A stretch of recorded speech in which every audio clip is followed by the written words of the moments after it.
lagi dengan Kak Fioni pada ibadah online sekolah minggu kali ini. Tapi kok sepi ya, nggak ada pemain musiknya juga. Kalau gitu Kak Fioni aja yang main musik ya. Kak Fioni bisa kok. Fioni, kok kamu yang main musik? Hah, siapa suruh Miss Telat? Ih, sorry. Tadi tuh jalan macet, Pak. Ya udah, aku yang main musik ya. Oke lah, kalau gitu bisa aja deh. Oke.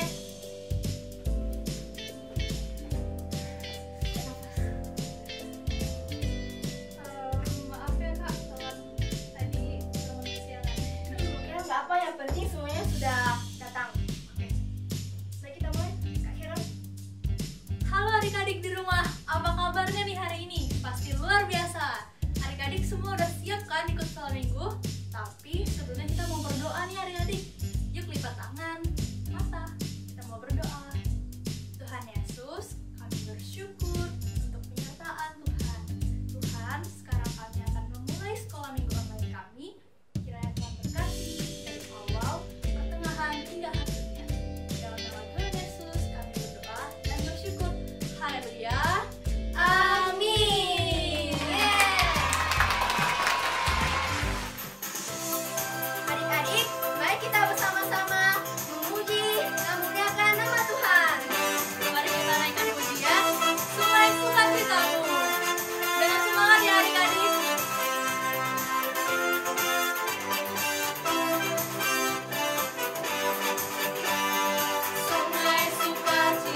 lagi menyembah Tuhan.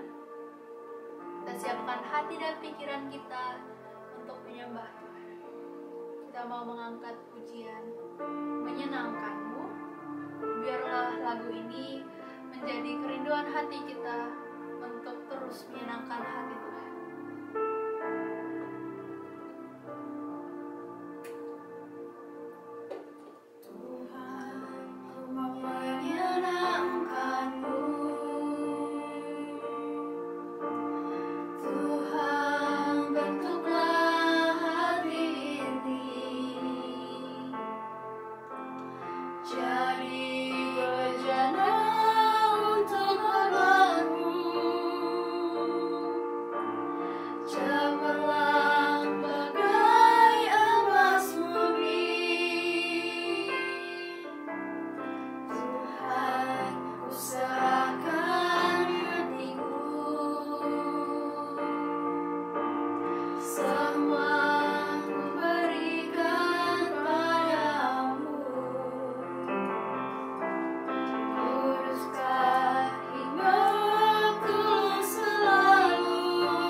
Maupun pikiran kita. Biarlah lagu ini menjadi pujian syukur kita bagi Tuhan, menjadi kerinduan hati kita untuk lebih menyenangkan hati Tuhan. Mari adik-adik, kita lebih sungguh-sungguh lagi menaikkan pujian ini dari awal.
dan mengucap syukur.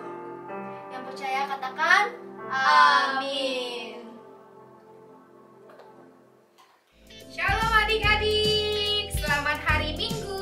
Ketemu lagi dengan Kak Novi hari ini di ibadah online Psalm 21 Kids. Bagaimana kabar adik-adik yang ada di rumah? Semuanya hebat, luar biasa, dan kakak percaya semua juga sehat dalam perlindungan Tuhan. Amin, amin. Nah, seperti yang adik-adik sudah dengar cerita di minggu kemarin tentang siapa? Nuh, ya. Judul Superbook kita bulan ini adalah ketaatan dengan iman. Nah, seperti cerita yang sudah kita dengar minggu lalu tentang Nabi Nuh yang taat kepada Tuhan. Kalau misalnya minggu lalu super kebenarannya apa? Aku akan taat kepada Tuhan dengan iman, kan? Nah, kalau minggu ini aku ingin menyenangkan hati Tuhan. Nah, adik-adik, kita semua ini diberi yang namanya kehendak bebas. Apa itu Kak kehendak bebas? Artinya kita boleh pilih mau lakukan apa saja. Semua itu pilihannya ada di tangan kita. Kita mau ngapain, kita mau buat apa, kita mau bagaimana, kita yang bebas memilih. Tapi apa yang kita pilih adik-adik? Apakah sesuatu yang menyenangkan diri kita sendiri saja, tapi mungkin hanya sementara waktu? Atau kita memilih untuk menyenangkan hati Tuhan yang tentunya perlu pertolongan dari Roh Kudus. Nah, adik-adik, memang kalau namanya memilih untuk menyenangkan hati Tuhan, kita perlu yang namanya iman. Coba adik-adik katakan, iman. Ya, kita perlu iman. Apa tuh iman, Kak? Iman itu adalah satu hal yang kita percaya walaupun kita tidak melihat. Nah, kita harus tetap percaya walau mungkin Tuhan tak terlihat. Yang pasti, adik-adik mau nggak seperti lagu tadi yang mengatakan menyenangkanmu, senangkanmu, ya kan? Kalau adik-adik tadi sudah ikut bernyanyi, Tuhan, aku mau senangkan hati Tuhan. Tapi bagaimana caranya? Karena adik-adik, yang namanya menyenangkan hati Tuhan, kalau hati Tuhan itu sudah senang, dia tentunya akan memberikan perkenanannya. Artinya, dia akan terus memperhatikan hidup kita, dia akan terus senang dengan hidupnya kita, dan dia akan terus memberkati setiap kita. Ayo adik-adik, siapa yang mau diberkati? Angkat tangannya. Yes, luar biasa. Kita semua mau diberkati Tuhan, karena kita adalah anak-anak Tuhan yang sungguh dikasihinya. Adik-adik dan kakak, kita semuanya spesial di mata Tuhan. Nah, adik-adik, cerita Nabi Nuh yang sudah adik-adik dengar, mungkin juga adik-adik ingat pernah lihat videonya, atau mungkin adik-adik mau cari video Superbooknya di YouTube ada. Adik-adik cari aja video Superbook Nabi Nuh. Nah, nanti adik-adik bisa lihat tuh ceritanya, bagaimana ilustrasi yang dibuat. Nah, Nabi Nuh itu tinggal di lingkungan orang-orang yang jahat. Wah, hidupnya mereka itu pokoknya kacau, dan itu membuat Tuhan sedih, dan akhirnya Tuhan ingin menghapuskan mereka semua dari muka bumi. Karena sedih hati Tuhan. Tapi ingat yang dikatakan di dalam Kejadian 6 bahwa Nabi Nuh itu adalah orang yang dikasihi Tuhan. Artinya, biarpun Nabi Nuh tinggal di tengah-tengah orang jahat, banyak nih orang jahat, orang yang berbuat hal yang tidak menyenangkan hati Tuhan, tapi Nuh tetap memilih untuk kepada Tuhan, taat kepada Tuhan. Dia memilih selalu bergaul dengan Tuhan. Bergaul itu artinya dia selalu berdoa, dia selalu mendengar suara Tuhan. Selalu seperti kita nih adik-adik, kalau kita bergaul dengan Tuhan, akhirnya kita selalu berdoa. Lalu bangun tidur, sebelum tidur, kita berdoa. Ketika kita itu mendapat berkat makanan, sebelum kita makan kan, kita berdoa. Ketika kita mendapatkan hadiah atau berkat-berkat lainnya, kita berdoa dalam segala hal. Artinya kita berbicara kepada Tuhan. Nah, itu namanya bergaul dengan Tuhan. Waktu kita membaca Alkitab, mendengarkan, membaca semua isi firman Tuhan, itu artinya kita sedang bergaul dengan Tuhan. Nah, itu yang Nabi Nuh lakukan. Dia adalah orang yang selalu bergaul dengan Tuhan. Makanya nih, waktu Tuhan bilang, Nabi Nuh, Buatlah sebuah kapal yang besar yang disebut dengan bahtera. Nah, waktu Nabi Nuh disuruh buat, bisa nggak Nabi Nuh memilih untuk menyenangkan dirinya sendiri? Bayangkan adik-adik, membangun bahtera besar. Hah? Nggak ada tukang-tukangnya loh. Itu Nuh dan keluarganya saja yang membangun. Kalau misalnya mau menyenangkan diri sendiri, Nabi Nuh akan memilih, mending kan aku duduk santai-santai aja, makan sambil menikmati pemandangan, apalagi tidur-tiduran, atau nyanyi-nyanyi santai-santai dengan keluarga. Itu kalau dia lakukan untuk menyenangkan diri sendiri. Karena membuat bahtera yang sangat besar, lebih besar mungkin dari rumah kita, bukan mungkin lagi, memang lebih besar dari rumah kita. Kalau kerjakan sendiri, adik-adik apa mampu? Harus bikin tok tok tok tok tok. Capek deh, gitu kan? Tapi Nuh memilih untuk menyenangkan hati Tuhan. Ya udah, karena Tuhan yang suruh aku membangun bahtera, aku akan bangun. Aku mau taat. Dia mulai menebang, dia mulai memotong, dia mulai memalu dan lain sebagainya. Dia kerjakan dengan sungguh-sungguh. Dia kerjakannya tuh dengan waktu yang sangat lama, bukan 1 hari selesai. Biasanya kalau misalnya ada yang bangun rumah aja, perlu paling tidak ya 1 tahun, 2 tahun, tergantung kan cara kerjanya. Nah begitu juga dengan Nabi Nuh, dia juga sungguh-sungguh kerjakan. Artinya dia melakukan perintah Tuhan dengan taat, dengan setia. Dia tidak mengeluh, dia juga tidak menolak. Enggak Tuhan, aku capek. Tidak seperti itu adik-adik, tapi dia memilih untuk taat kepada Tuhan, kerjakan dengan sungguh-sungguh. Nah, itu yang Nabi Nuh lakukan karena dia percaya bahwa memang akan ada sesuatu yang terjadi. Kalau aku tidak taat, aku juga bisa mati seperti yang lain. Aku mau taat kepada Tuhan. Nah, Nabi Nuh lakukan itu, sungguh-sungguh dia lakukan. Dia lakukan, dia memerlukan namanya iman. Nah, adik-adik, contohnya seperti ini. Ring. Nah, kakak bawa sebuah balon dan sebuah wadah yang datar. Kalau misalnya adik-adik mau coba, boleh pakai piring atau ya wadah datar ya untuk menaruh balon ini. Nah, ini gambarannya adalah iman ya. Ini iman yang harus kita jaga. Nah, sekarang tugasnya adalah letakkan balon di atas wadah, kemudian letakkan di atas kepala, lalu lepas. Oh tidak. Nah, pegang dengan satu tangan. Kakak takut jatuh.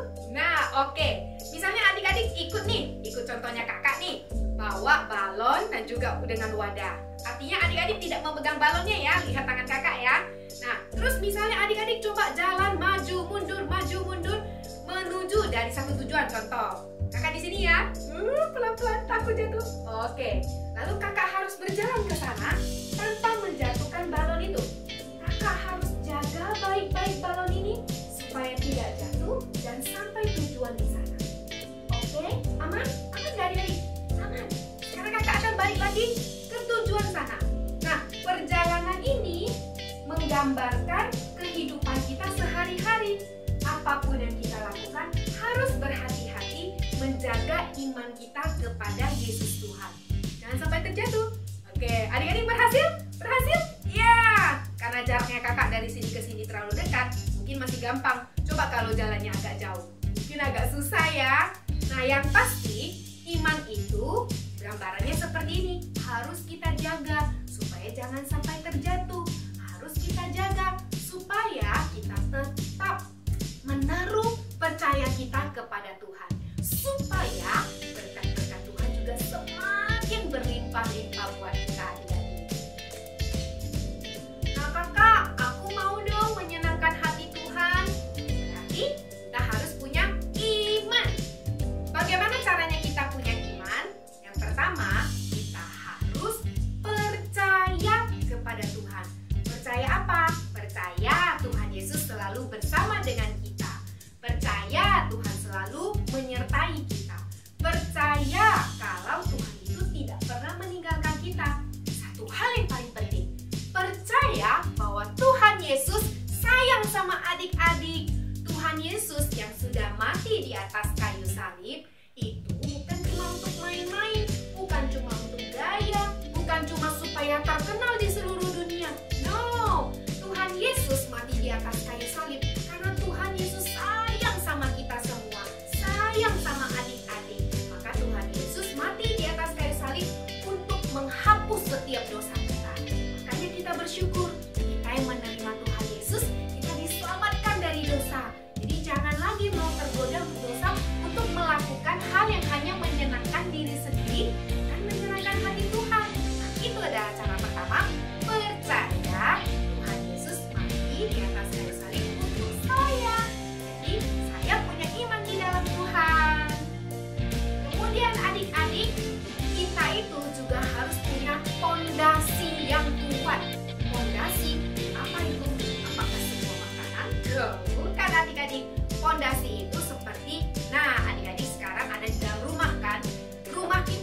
20, 30, rame banget. Nah, kalau di rumah kita banyak orang, artinya beban itu semakin banyak, semakin berat isi rumah kita. Kalau rumah kita nggak kuat, tidak pakai pondasi yang kuat di dalam tanah, kalau misalnya kita ramai-ramai masuk ke dalam, apa yang terjadi kalau tidak kuat? Bisa roboh. Rumah itu bisa roboh. Tapi karena membangun rumah harus dengan pondasi yang kuat, dengan pondasi yang kokoh, maka rumah itu bisa berdiri tegak. Sudah berapa lama papa, mama, adik-adik semuanya tinggal di dalam rumah itu? Mungkin ada yang sudah tinggal di rumah itu dari mamanya, papanya masih kecil sampai sekarang. Wah, berarti kan kuat sekali. Nah, adik-adik, iman kita juga harus seperti itu. Kita juga harus percaya bahwa kita punya fondasi yang kuat. Apa caranya, Kak, supaya aku punya fondasi yang kuat? Apakah berbuat baik?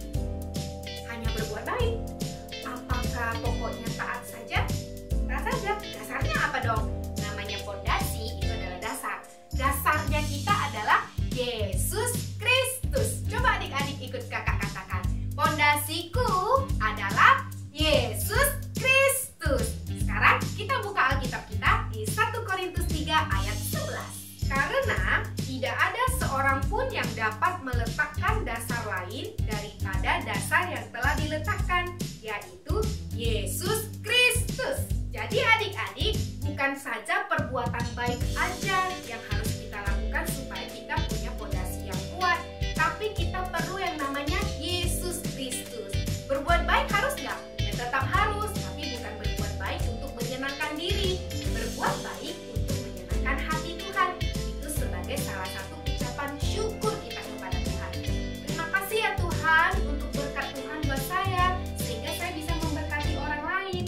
Caranya, saya selalu misalnya punya banyak snack, makanan. Tidak hanya makan sendiri, bisa share dengan tetangga, teman-teman bermain, bisa share dengan kakak adik.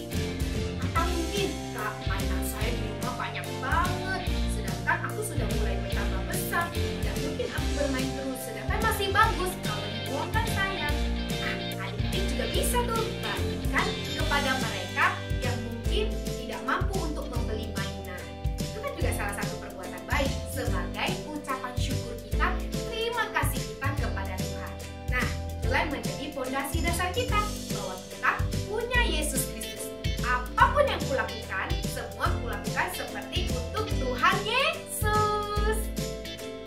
Nah, adik-adik, supaya kita punya iman, tadi katanya kita harus percaya kepada Tuhan. Siapa itu Tuhan Yesus? Terus kita harus punya fondasi yang kuat, dasar yang kuat, bahwa dasar kita adalah Tuhan Yesus. Apapun yang aku lakukan untuk Tuhan Yesus. Nah, yang ketiga, memiliki iman juga artinya kita mengikuti teladan Yesus. Apa itu teladan? Nah, sekarang adik-adik semuanya berdiri. Oke? Adik-adik yang di rumah sudah berdiri? Kalau sudah, ikuti apa yang Kak Novi lakukan. Kalau Kak Novi lakukan begini, ya kalian lakukan. Begitu, ya juga lakukan. Ikutin ya. Coba semuanya. 1, 2, 3. Oke, udah ikut belum nih? Coba ya, siap semuanya? Berdiri dulu, jangan ada yang duduk. Oke, coba ya, ikutin gerakan Kak Novi. Oke, sekarang ikutin Kak Novi. Kayak mau foto ya? Ikutin Kak Novi. Ikutin. Ikutin. Ikutin. Ikutin. Ikutin. Ikutin. Ikutin. Oh, ada yang makin cepat ya? Ikutin lagi. Lagi. Lagi. Lagi. Lagi. Lagi. Lagi. Nah, terima kasih adik-adik yang sudah mengikuti gerakan Kak Novi. Sekarang boleh duduk lagi. Nah, adik-adik, namanya teladan artinya kita mengikuti. Kalau tadi Kak Novi misalnya menjadi teladan, adik-adik yang ikutin Kak Novi. Kak Novi ke kanan, kalian ikut ke kanan. Kak Novi ke kiri, kalian ikut ke kiri. Kak Novi angkat tangan, apapun yang Kak Novi lakukan, kalian ikutin. Nah, kalau mengikuti teladan Kristus, artinya kita juga ikut apapun yang Tuhan Yesus lakukan. Caranya tentunya lewat firman Tuhan yang kita baca dan yang kita dengar. Tuhan Yesus lakukan apa? Tuhan Yesus berbuat baik ketika misalnya menolong orang yang sakit, ketika Tuhan melihat ada yang susah, ketika Tuhan semua hal-hal yang Tuhan Yesus lakukan, itu yang kita ikuti. Tuhan Yesus yang berkorban, berkorban. Berkorban artinya melepaskan semua yang menyenangkan hati kita untuk menolong atau membantu orang lain. Nah, sekarang kita buka ayat firman Tuhan lagi ya.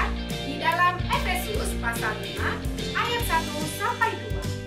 Sebab itu jadilah penurut-penurut Allah seperti anak-anak yang kekasih, dan hiduplah di dalam kasih sebagaimana Kristus Yesus juga telah mengasihi kamu dan telah menyerahkan dirinya untuk kita sebagai persembahan dan korban yang harum bagi Allah. Seperti Tuhan Yesus yang memiliki kasih kepada manusia, makanya dia mengorbankan dirinya. Nah, kita juga harus punya kasih Kristus seperti yang Tuhan Yesus punya sebagai teladan kita. Kita punya kasih itu juga untuk melakukan semua yang menyenangkan hati Tuhan. Jadi tidak egois, pokoknya aku senang. Bukan hanya itu, tapi yang penting Tuhan Yesus senang. Nah, adik-adik sekarang lihat gambar berikut ini. Gambar apa ini adik-adik? Kursi. Di rumah adik-adik ada kursi? Ada dong. Nah, coba lihat kursi itu. Apakah perlu iman untuk melihat kursi itu? Tidak perlu, karena dengan mata kita sudah melihat itu ada kursi. Coba lihat di kiri kanannya. Mungkin di rumah ada kursi, lihatin kursi. Oh, ada kursi. Aku nggak perlu lihat, perlu dengan iman. Walaupun aku tidak melihat, aku tahu bahwa itu adalah kursi. Kan tidak seperti itu, karena memang terlihat itulah kursi. Nah, kalau yang kursi di rumah adik-adik ataupun kursi di dalam gambar ini, bisa nggak didudukin? Apakah perlu iman? Kira-kira saya bisa dudukin nggak ya? Kira-kira roboh nggak ya? Kan kita bisa lihat kakinya kokoh, bentuknya kuat, bisalah didudukin. Jadi adik-adik bisa duduk di kursi itu. Tidak perlu pakai yang namanya iman. Tidak perlu sampai yakin nggak ya? Yakin nggak ya? Nggak perlu sampai seperti itu adik-adik. Nah, karena kita tahu itu kursi terlihat, ketika kita pergi ke suatu tempat, ada kursi, aku capek, aku mau duduk, kita langsung duduk aja, ya kan? Nah, kalau Tuhan bagaimana? Apakah adik-adik bisa melihat Tuhan Yesus? Tidak bisa kalau secara wujud, tapi kita lihat apa?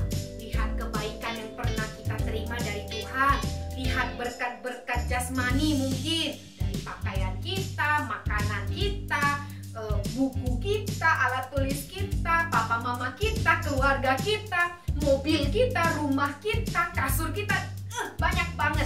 Itu artinya kita melihat berkat Tuhan secara jasmani. Berkat apa lagi? Oh, saya bisa melihat badan saya sehat, Kak. Terus saya juga cerdas, Kak, bisa belajar, bisa berpikir. Nah, itu kan juga berkat Tuhan. Nah, terus bisa nggak kita dengar Tuhan Yesus?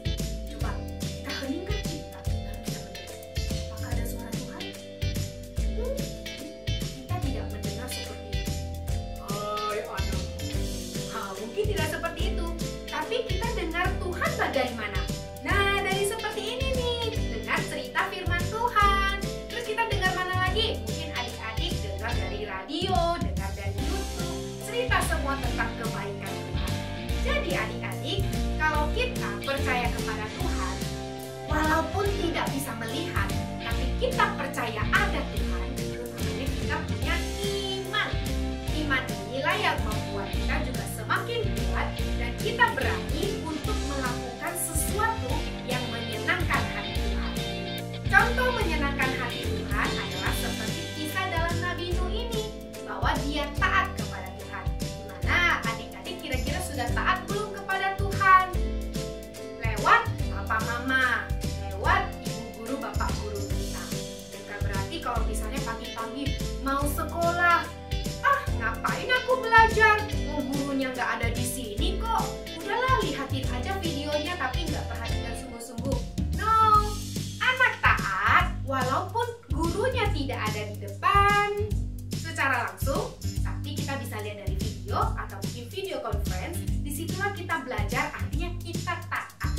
Terus waktu mama papa suruh melakukan sesuatu juga, nak, ayo dibereskan mainannya. Kalau tidak, nanti bisa mencelakakan adikmu, misalnya kepleset atau apa, contoh ya. Terus kita pikir, alah, mainan kecil kok, biarin aja. No, tidak meremehkan. Tapi Kak, aku capek. No, kalau kita sudah main, ya kita harus bereskan. Itu artinya kita taat kepada Tuhan lewat mama dan papa. Atau banyak hal lain. Apapun yang mama papa perintahkan, saya siap melakukan. Itu artinya kita anak yang taat. Bayangkan kalau Tuhan Yesus yang melihat dari tahtanya yang kudus. Wow, anakku luar biasa. Hal yang kecil, dia selalu taat kepada papa mamanya. Aku sayang, aku sayang. Wah, siapa yang mau disayang Tuhan Yesus? Kak Novi mau. Jadi siap taat? Yang siap taat katakan, saya siap taat. Saya siap taat. Nah, super kebenaran kita hari ini adalah aku mau menyenangkan hati Tuhan. Coba ikutin Kak Novi yuk. Super kebenaran hari ini adalah aku mau menyenangkan hati Tuhan. Kasih tepuk tangan ya untuk Tuhan Yesus. Jadi adik-adik, mempunyai iman di dalam Tuhan Yesus itu sangat penting. Seperti super ayat kita hari ini di dalam Ibrani pasal 11 ayat 6. Tetapi tanpa iman tidak mungkin orang berkenan kepada Allah. Sebab barang siapa yang berpaling kepada Allah, ia harus percaya bahwa Allah ada dan Allah memberi upah kepada orang yang sungguh-sungguh mencari Dia. Nah, supaya kita ingat tentang iman kita kepada Yesus Tuhan, ayo adik-adik kita sama-sama hafalkan super ayat hari ini. Agak panjang ya, tapi kalau adik-adik sungguh-sungguh pasti bisa. Ayo semuanya berdiri lagi. Kita hafalkan super ayat. Siap? Ibrani pasal 11 ayat 6. Tetapi tanpa iman tidak mungkin orang berkenan kepada Allah. Sebab barang siapa yang berpaling kepada Allah, ia harus percaya bahwa Allah ada dan Allah memberi upah kepada orang yang sungguh-sungguh mencari Dia. Hebat! Kita ulang sekali lagi ya adik-adik dengan semangat. 1, 2, 3. Ibrani pasal 11 ayat 6. Tetapi tanpa iman tidak mungkin orang berkenan kepada Allah. Sebab barang siapa yang berpaling kepada Allah, ia harus percaya bahwa Allah ada dan Allah memberi upah kepada orang yang sungguh-sungguh mencari Dia. Katakan amin. Oke adik-adik, kakak tahu kadang-kadang menjadi seseorang yang taat dengan iman itu agak susah. Tapi ingat, kita punya Roh Kudus yang selalu menyertai kita dan memampukan kita. Ketika adik-adik mulai susah untuk taat, susah untuk punya iman, ayo langsung berdoa dalam hati ini. Tuhan, tolong aku mau taat walaupun ini sangat tidak menyenangkan. Tapi aku mau senangkan hati Tuhan. Itu penting, ingat ya adik-adik, penting. Jadi sekarang kita sama-sama berdoa supaya kita tetap punya iman yang kuat dalam Tuhan dan Tuhan yang terus memampukan setiap kita. Ayo adik-adik, semuanya coba angkat tangan kanannya dan taruh tangan kirinya. Tutup matanya. Kita sama-sama berdoa. Tuhan Yesus, kami mengucap syukur untuk hari ini. Kalau kami boleh sama-sama belajar firman Tuhan, kami mau menjadi anak-anak yang selalu menyenangkan hati Tuhan. Sehingga Tuhan selalu mengasihi kami, terus memberkati kami. Tuhan, kadang-kadang sulit untuk kami menjadi anak yang taat karena kami ingin menyenangkan diri sendiri. Tapi hari ini kami minta Roh Kudus yang selalu menuntun kami, menolong kami supaya kami menjadi anak yang taat, menyenangkan hati Tuhan, menyenangkan hati Papa Mama. Terima kasih Tuhan Yesus, tolong setiap kami, mampukan setiap kami. Terima kasih Tuhan. Kami sungguh mengucap syukur untuk hari ini Tuhan. Hamba percaya Tuhan memberkati setiap anak-anak di rumah sehingga mereka boleh terus dalam perlindungan dan penyertaan-Mu. Sertai setiap studi masa depan mereka, berikan kemampuan, berikan hikmat, sehingga mereka tumbuh menjadi anak-anak yang cerdas, anak-anak yang takut akan Tuhan, anak-anak yang selalu menyenangkan hati Tuhan. Terima kasih ya Roh Kudus, kami percaya bahwa kuasa Tuhan tidak terbatas. Engkau yang memberkati setiap kami semua. Kami mengucap syukur untuk ibadah hari ini. Kami percaya berkat Tuhan yang terus memberkati kami dimanapun kami berada, mulai hari ini sampai selama-lamanya. Berkati setiap juga orang tua mereka Tuhan, keluarga besar mereka. Kami mengucap syukur hanya di dalam nama Tuhan Yesus Kristus kami berdoa. Haleluya, amin. Oke deh adik-adik, ibadah kita hari ini sudah selesai. Adik-adik sungguh luar biasa sudah mengikuti ibadah dari awal sampai akhirnya. Ingat, selalu menyenangkan hati Tuhan dalam setiap apapun yang kita lakukan, termasuk ibadah yang satu ini. Hebat adik-adik. Sampai ketemu lagi ya minggu depan. Tetap berdoa, tetap rajin belajar, tetap jaga kesehatan, dan selalu diberkati Tuhan. Sampai jumpa adik-adik. Tuhan Yesus memberkati.